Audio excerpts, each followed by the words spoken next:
All right, everybody, you got to check this out. I love this game that Republicans are trying to play right now because they're not going to win it. Republicans across the Trump administration and across media are currently clutching their pearls and trying to call out Democratic Senator Jon Ossoff of Georgia because he made a simple comment about Natalie Harp spending a lot of time with Donald Trump.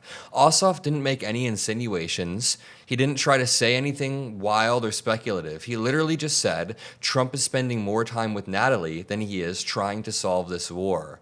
And for that, the entire right-wing media ecosystem lit up on fire. Scott Jennings is saying, wow, nice sexist joke, bro. He's basically saying, this is quite a message for the Democratic Party to send to young women working in politics. Party of women, pretty ugly stuff. Dog.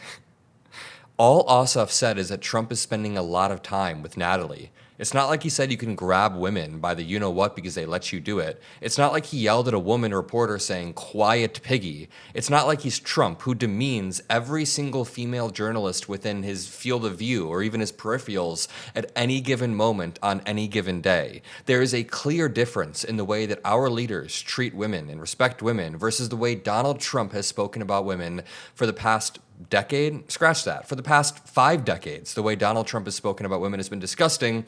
But again, Republicans are going to try to play this game, and they are not going to win. Let me just run you through the exact series of events, because Senator Jon Ossoff did another interview last night, and he ended up basically doubling down and saying, yeah, Trump needs to end this war and stop spending time with Natalie. For example, look at this. On Father's Day, Donald Trump celebrated Father's Day surrounded by much of his family, but Melania Trump and Barron Trump were gone. They were absent. They were nowhere to be seen on Father's Day. Instead, a woman resembling Natalie Harp appeared in the photos, reigniting discussion about her growing presence in Trump's circle. I want to be nuanced here. It's normal for politicians or people in power to have some sort of aide. It's usually called a body person, a body man or a body woman, and they stay close all day and they help you accomplish things. It wouldn't be weird if it was just ending there. If the relationship ended there, we wouldn't be talking about it. It does not end there. It goes much, much deeper. Natalie Harp is passing notes to Donald Trump throughout the day saying, you are all that matters to me. Trump says that Natalie will never leave her. Natalie was declared a security threat, or at least a red flag, because she was spending so much time with Trump. And Melania even found Natalie late one night in the president's private study. We don't know what they were doing. We don't have any actual allegations of sexual stuff, but you can kind of connect the dots in your mind or come to your own conclusions. This brings us to a clip of Senator Jon Ossoff saying this. This is the clip that started the entire outrage. I just want to recap. And while the sailors on the Lincoln fight his war, while he fruitlessly drains our munitions and oil reserves, the president sleeps through his meetings. He golfs and trades stocks. See, he doesn't want to do the job. He wants to build his ballroom and travel with Natalie on their apparently defenseless flying palace gifted by the Emir of Qatar. I am so glad that he said it. He went out there and he just said it. This is the first time in a while that Democrats have successfully put Republicans on the back foot. When I go out and do these debates on TV or on my own debate show, I always have this framework, offense, offense, offense. I'm not going to bite on to these false Republican narratives and play on their playing field, play on their battlefield. No, we have the facts on our side, and we can put them on the back foot. And that is exactly what Jon Ossoff did. I want to point out the wording that Jon Ossoff used there. He didn't make any sort of weird insinuation. He didn't make any sort of leap or imply anything sexual, which it's really important to point that out because all of these Republicans are trying to claim he's like misogynistic or making sexist jokes. He literally just pointed out that Trump is spending an insane amount of time with Natalie Harp. The Secret Service even would admit this. Natalie Harp is constantly following him, smiling at him in a rather creepy way, and this has caused an entire meltdown among the right wing. So check this out. Newt Gingrich said, Jon Ossoff owes Natalie Harp a personal apology for having smeared her. Okay, back up. Newt Gingrich? Newt Gingrich, you have no moral high ground to demand any apology from anybody ever. Okay, sorry. He said, if a conservative Republican had attacked a liberal Democrat, working professional woman the way Ossoff smeared Natalie Harp, there would be cries to kick them off the ticket and reject this misogynistic language. Wait, all Ossoff said was that Natalie spends time with Trump. I don't...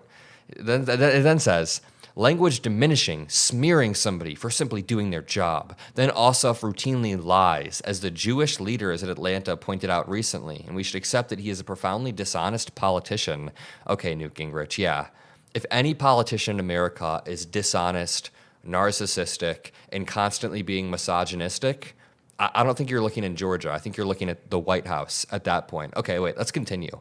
I love Scott Jennings clutching his pearls. He said, this is quite a message for the Democratic Party to send young women working in politics. Party of women? Pretty ugly stuff, bro. You are not going to clutch your pearls that hard. He then responds to Ossoff, later doubling down and says, what a coward. Own your sexist joke, bro. Dude, am I going crazy here, or is this not Donald Trump yelling at a reporter, quiet piggy? Sir, if there's nothing incriminating in the file, sir, We are not going to let Republicans gaslight us about this. If any party has made women's place in politics less safe or comfortable, it is the Republican Party. The Republican Party that is currently batting for Max Miller after it's basically proven in court filings he beat his wife, poured boiling hot water on her, and allegedly broke the collarbone of his 2-year-old daughter. They rally behind people like Andrew Tate, Tristan Tate, Max Miller, Matt Gaetz, the most disgusting people in politics. Just look at this caption right here. Donald Trump snaps at female reporter who asks about Epstein files. Quiet piggy. Is that not crazy in and of itself that he's snapping at a female reporter for asking about his involvement in the Epstein files and them not releasing it, and he yells quiet piggy, and then Scott Jennings looks at the Democrats and says we're the ones who are making sexist jokes. I can't believe the gaslighting. But to continue, Jon Ossoff then hops on Jen Psaki's show on MS Now last night and gets to expand on his Natalie Harp comments. Just to add some context, Melania Trump hasn't been seen in the public eye in about 26 days now. She hasn't posted on any of her social media accounts in weeks. There's been no word, no explanation for her disappearance. And the weirdest part is, as Donald Trump is traveling to a bunch of different events and doing these Mar-a-Lago events, golf club events at Bedminster, Melania is just not there. Nobody can see her. Melania is gone. Natalie Harp is there. Alina Habba is there, but Melania, gone, out of the public eye. Let me play this clip, and if you appreciate these videos we make on the Adam Mockler feed, it would mean the world to me if you subscribe below, join the Mockler media crew. Mockler Mafia, should we start calling them that? That's not bad. Let's check this out. Lots of people have questions about it. Why'd you decide to invoke Natalie Harp specifically in that speech? Well, Jen, thank you for having me, and here's the point. We're in wartime. The commander-in-chief has mired us in this geopolitical disaster. People have lost their lives, our naval logistics are frayed, the global energy system is in crisis, and he retreats into this bubble of West Wing aides who are his security blanket, to make him feel good about himself, to reassure him that he's doing a great job, to help him while he designs his new ballroom and he adorns the Oval Office in gold and picks the interior decorations on this new luxury flying palace he received from a foreign prince. When every single minute of every single day, what the President of the United States should be doing is bearing his most solemn burden of care for the sailors and Marines and aviators and all service members deployed on his orders on the basis of his lies to this disaster in the Middle East. And just like the West Wing is full of sycophants who tell him what he wants to hear and enable him, so is the United States Congress, Republicans in the House and Senate who still lack the spine.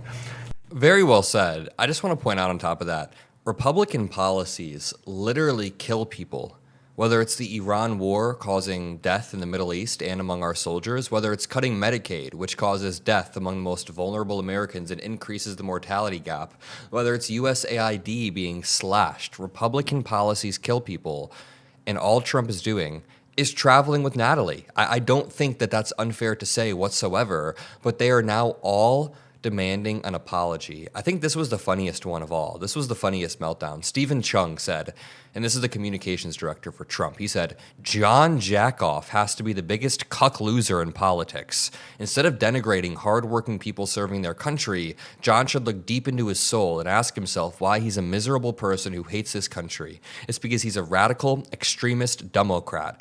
Yeah, the person who seems radical and miserable in this situation is definitely not Jon Ossoff. And like, dude, Republicans have weaponized the political system against so many random people in politics. Remember when Judge Merchan's daughter was targeted by Republicans for months for like no reason? Paul Pelosi had his skull beaten in.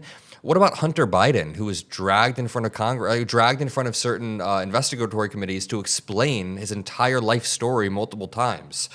Natalie Harp is spending all of her time with the president, and she was mentioned once. She was mentioned one time. I don't understand how this is some huge radical extremist thing. I really quickly want to point out that even Melania Trump has been pissed about all of this. We have new reporting about how the White House is thinking about Ossoff's invocation of Natalie Harp. Just listen to this. You know how all of the administration officials are firing back simultaneously? This is why. The onslaught stems in part from Ossoff's status as a potential presidential candidate. But his comment that Trump wants to build his ballroom and travel with Natalie landed as, quote, a cheap shot, one administration official said. Harp's proximity to Trump has unnerved some of his aides and sparked unfounded rumors about a relationship. One person close to the White House said Harp, quote, will ultimately jump the highest out of anyone in the room when he says jump. You know, the old loyalty test, when I say jump, you jump. Apparently Natalie will jump the highest. Adding that the aggressive pushback is partly because, quote, the First Lady doesn't like these types of things, and Trump, quote, does get furious about personal topics. One more time, the Republican Party has no high ground on personal topics or cheap shots at this point. Even last night on CNN, Trump's former campaign manager was demanding that Jon Ossoff apologize, and he got checked by Keith Boykin. Check this out. The follow-up there from the senator should have been an apology, because I agree, it was below the belt. Okay, just really quickly, has Trump apologized for anything ever in politics? He said quiet piggy at a woman, never apologized. He tells female reporters that they're awful, terrible, no good human beings and should be fired. He said he grabbed women because they let him do it. He said he used to walk backstage at the beauty pageants because he owns the place. He abuses power dynamics all throughout his time in politics.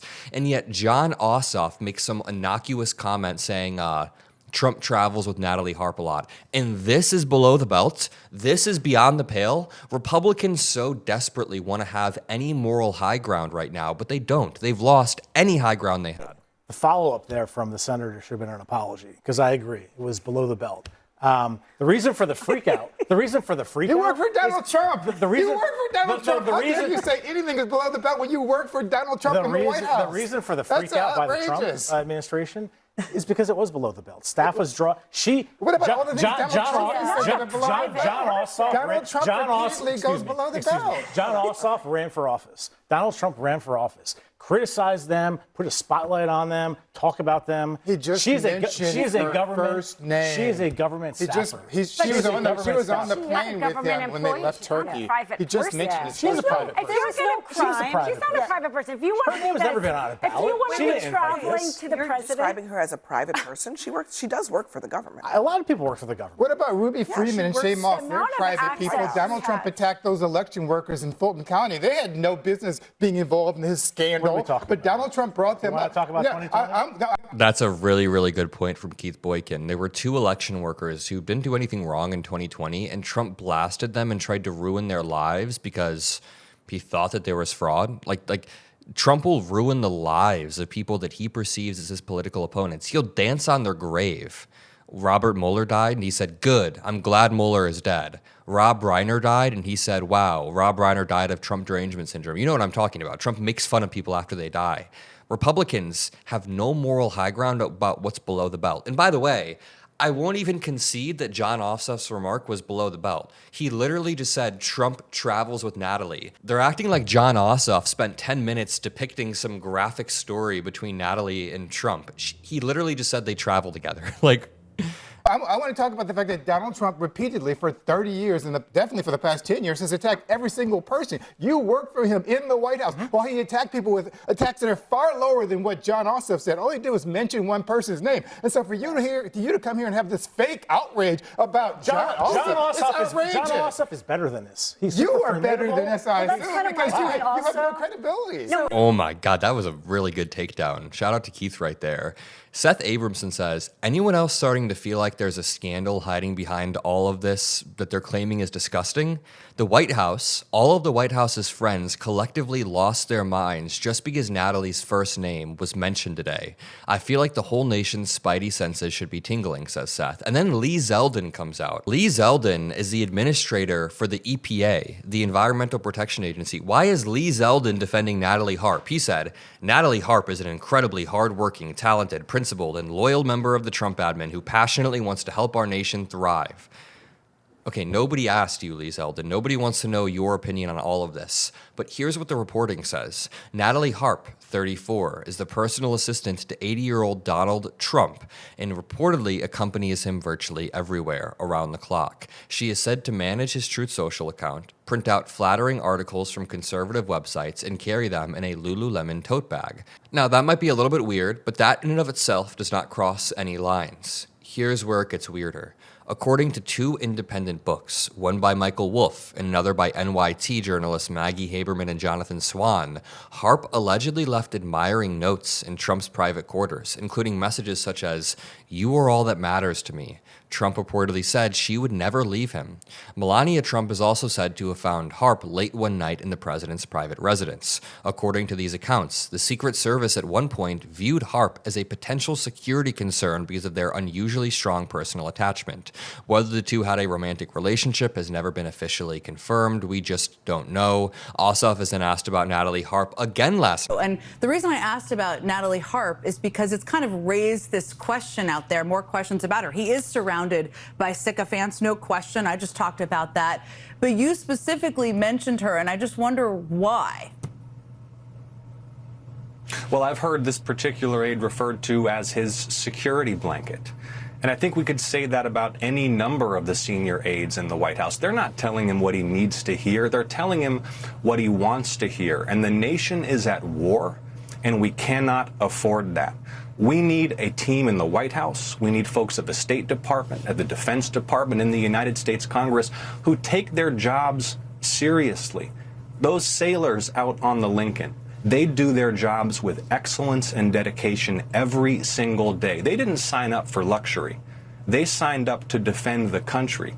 And the president, surrounded by enablers in the West Wing, is playing golf, is trading stock, and is decorating his ballroom. It's a disgrace. I really love Jon Ossoff. All while American families in Georgia and across the country pay more for just about everything as a direct result of his failed economic policy and his failed foreign policy. Very, very well said from Jon Ossoff. Apparently, Natalie Harp is now estranged from many of her family members, including her brother, who describes her relationship with Trump as very unhealthy. There's also reports that Natalie Harp was the one who posted that meme of Barack and Michelle Obama depicted as apes in the jungle. I don't know if you guys remember this, but like 8 months back or so, there was a video that Trump posted, and for the last 5 seconds of that video, it depicted our former First Lady and President in a very egregiously racist manner, right? Trump then came out in an interview and said that it was an aide that posted that, like a top aide posted it. Well, considering the fact that Natalie Harp is the top aide that runs his Truth Social, we can safely assume that it was Natalie Harp who posted this, which is just absurd and disgusting. I just want to say Jon Ossoff has a lot of great potential. I think that he's obviously achieving his potential, and I want to see him up on the debate stage in 2028. I understand that he's running for a Georgia Senate seat right now, but if Keisha Lance Bottoms wins, then she can safely appoint his replacement, right? Democrats are currently fighting back and fighting back big. Here's James Carville on Fox News defending Mayor Mamdani because Mayor Mamdani knows how to speak Chinese. Or at least Mamdani knows how to speak enough Chinese to make a video about it. These guys are boring guys. That's the future. We're talking about right now, James. And right now, the mayor here in New York speaking Chinese. Do you speak Chinese? I don't, but I wish I did. I would be a more educated person, and I'm not going to fault anybody for learning another language. Unfortunately, I barely speak Cajun French, but that's fine. It means he's an educated, smart guy. He speaks different languages. Well, I don't think he speaks it. By the way, the mayor of New York, I think he mimicked he can bring it. Chinese businesses. Okay, fine. All right, so that's fine. He's speaking. I've never seen Jesse Waters give up like that. He just kind of gives up. By the way, the mayor of New York, I think he mimicked he can bring it. Chinese businesses. Okay, fine. All right, so that's fine. Keep pushing back. We have to keep fighting these smug, condescending a-holes who want to gaslight us and morally police us. Scott Jennings in particular, Newt Gingrich in particular, Trump himself, none of these people have any room to litigate how we play politics at this point. I'm going to leave it there. If you appreciate these videos, drop a like, subscribe. Where's Melania? We'll keep figuring that out. I love you all. Peace out.